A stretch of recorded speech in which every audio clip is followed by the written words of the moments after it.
Presidency ইউনিভার্সিটির ক্যাম্পাসে এক অনন্য সাংস্কৃতিক আবহে মিলিত হল বাংলা সাহিত্যের দুই উজ্জ্বল নক্ষত্রের চেতনা। আয়োজিত হল বাঙালির প্রাণের এক উৎসব রবীন্দ্র নজরুল জয়ন্তী ২০২৬। বিশ্বকবি রবীন্দ্রনাথ ঠাকুরের মানবতার বাণী এবং জাতীয় কবি কাজী নজরুল ইসলামের দ্রোহ, সাম্য ও অসাম্প্রদায়িকতা একত্রিত হয়েছিল একই মঞ্চে, একই প্রজন্মের সামনে। উৎসবটি শুধু একটি বার্ষিক সাংস্কৃতিক অনুষ্ঠান নয়, এটি ছিল প্রেসিডেন্সি ইউনিভার্সিটির সেই অঙ্গীকারের প্রতিফলন যেখানে শিক্ষা মানে শুধু ডিগ্রি অর্জন নয়, বরং দেশের সংস্কৃতি, মূল্যবোধ ও চেতনাকে ধারণ করা। অনুষ্ঠানের প্রধান অতিথি হিসেবে উপস্থিত ছিলেন মাননীয় উপাচার্য প্রফেসর ডক্টর মোহাম্মদ আব্দুল মান্নান চৌধুরী।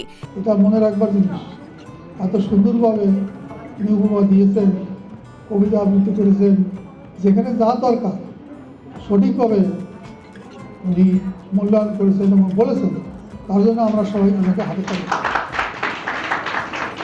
এছাড়াও উপস্থিত ছিলেন বিশ্ববিদ্যালয়ের বোর্ড অফ ট্রাস্টিজের সম্মানিত principal adviser professor doctor Mohammad Anwarul Kabir. আমরা শুরুতেই রবীন্দ্রনাথ তাকে দিয়ে শুরু করছি। বাংলা সাহিত্যের এমন কোনো এলাকা নেই যেখানে তার বিচরণ ঘটে নাই। তাকে আমি বরং জার্মান সর্বশ্রেষ্ঠ সাহিত্যিক গ্যাটের সাথে তুলনা করব।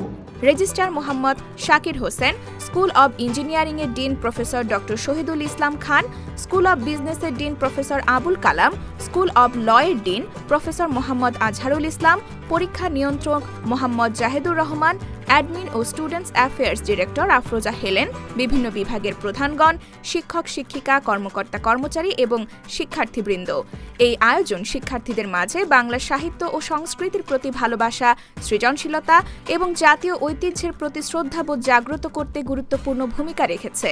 অনুষ্ঠানটি যৌথভাবে আয়োজন করে প্রেসিডেন্সি ইউনিভার্সিটি স্টুডেন্টস অ্যাফেয়ার্স দপ্তর এবং প্রেসিডেন্সি ইউনিভার্সিটি কালচারাল ক্লাব। সকলে শোনো শোনো